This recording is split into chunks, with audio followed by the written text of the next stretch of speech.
All right, everyone, buckle up, because the winter of 2025-2026 is shaping up to be absolutely unforgettable.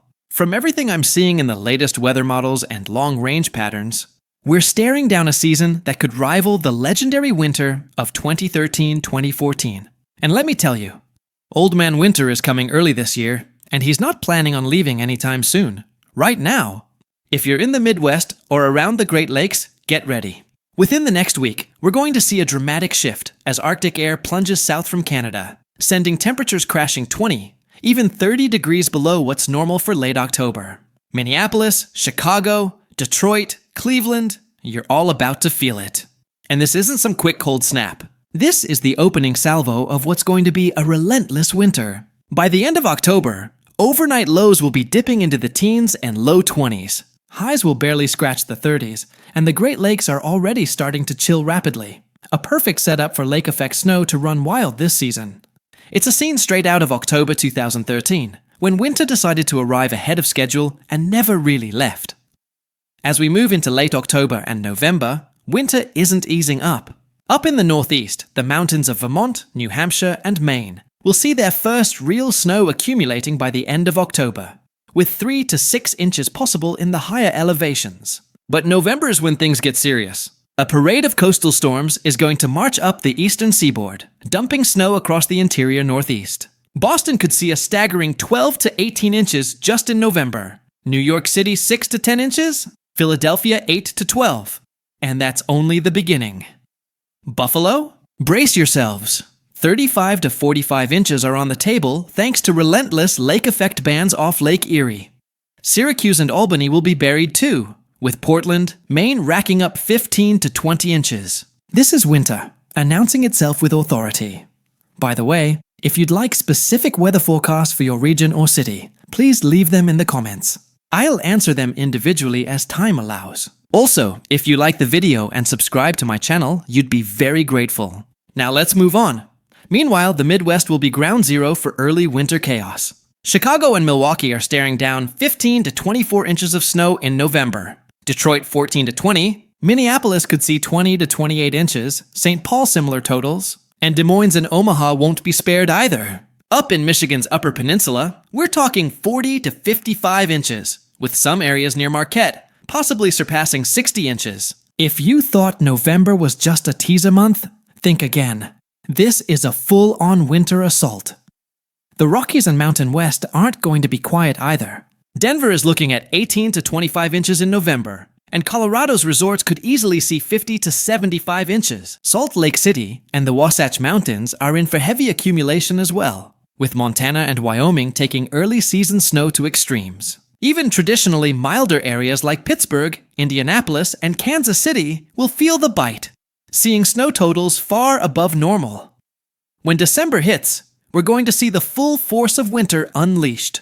Boston could be buried under 28 to 38 inches. New York City, 18 to 26. Philadelphia, 20 to 28. Washington, D.C., 12 to 18. Multiple nor'easters are expected to hammer the East Coast. Buffalo, Syracuse, and Rochester will continue their snow blitz, rivaling even the winter of 2013-2014. The Midwest won't get any relief either. Chicago, Milwaukee, Detroit, Cleveland, and Minneapolis will all be dealing with frequent storms and persistent snow cover. Even the Mountain West will keep piling it on, with Denver, Cheyenne, and Salt Lake City seeing storm after storm, while Flagstaff, Albuquerque, and other high-altitude areas get snow well above normal. The Pacific Northwest and Northern Plains won't escape either, with Seattle, Portland, Spokane, Boise, Fargo, and Sioux Falls all seeing snow totals way above average. And secondary cities like Cincinnati, Columbus, Louisville, Nashville, St. Louis, and Kansas City are in for their share of record-breaking snowfall.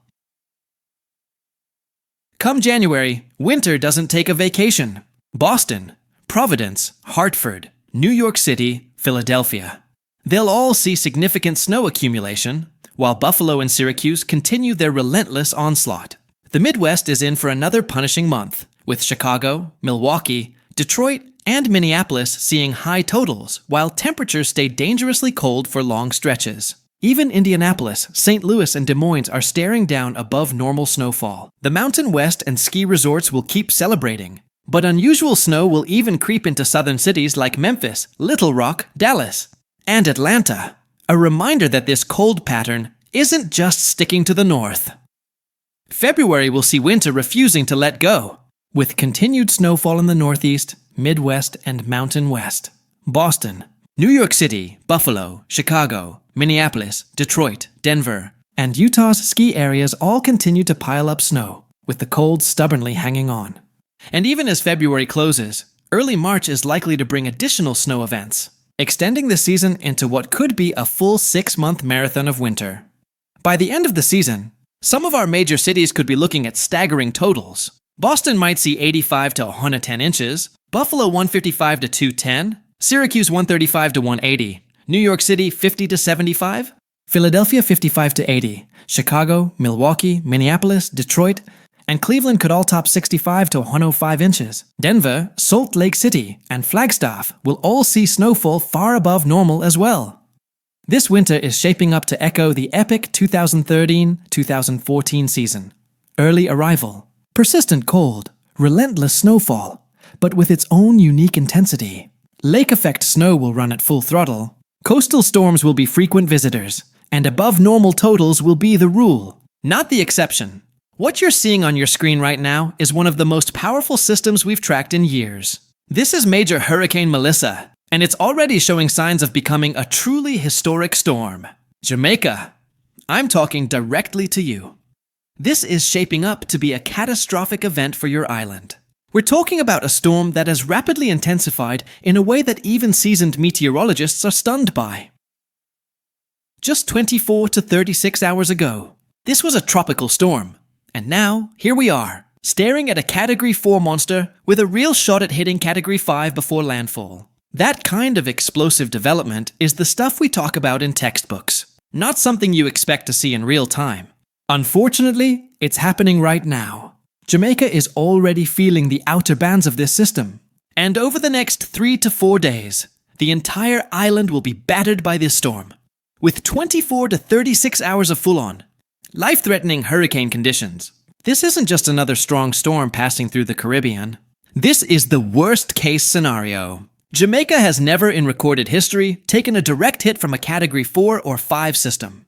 The last time they even saw a major hurricane, a Category 3, was back in the late 80s. That was nearly 40 years ago. And this one isn't just powerful, it's slow-moving. That means it's going to sit and spin, dumping 20, 25, maybe even 30 inches of rain across the island. We're talking about record-breaking rainfall potential, destructive winds well over 150 miles per hour, and storm surge that could devastate coastal communities. Eastern Cuba will be next in line, likely taking a Category 3 strike themselves.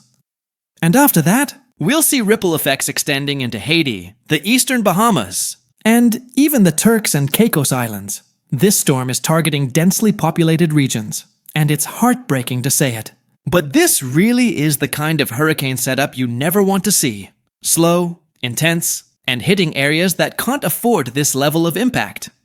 Alright, if you'd like specific weather forecasts for your region or city, leave your region or city in the comments. I'll answer them individually as I have time. Commenting is completely free. Thanks for watching, and I'll see you next time.